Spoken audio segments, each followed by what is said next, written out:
और सबसे पहले बात रूस और यूक्रेन जंग की।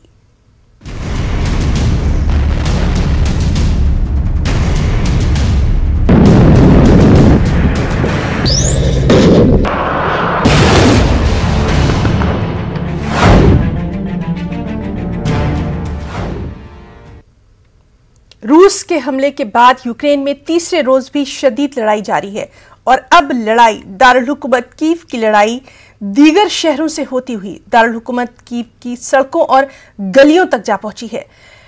कीव के वस्ती इलाके में शेलिंग जारी है। मीडिया रिपोर्ट्स के मुताबिक रूस ने दारुल हुकूमत कीव में ज़ोल्नी एयरपोर्ट और सेवास्तोपोल स्क्वायर के करीब रिहायशी इमारत को मिसाइल से निशाना बनाया है। यूक्रेन के सदर वोलोदिमीर ज़ेलेंस्की ने कीव में सदारती दफ्तर के सामने बनाई गई वीडियो सोशल मीडिया पर पोस्ट की और कहा कि हम हथियार नहीं डालेंगे। उधर रूस की वजारत दिफा ने दावा किया कि रूसी फौज ने यूक्रेन के शहर मिल्टोपोल पर कब्जा कर लिया है। रूसी फौज यूक्रेन में फौजी अहदाफ को क्रूज मिसाइलों से निशाना बना रहे हैं।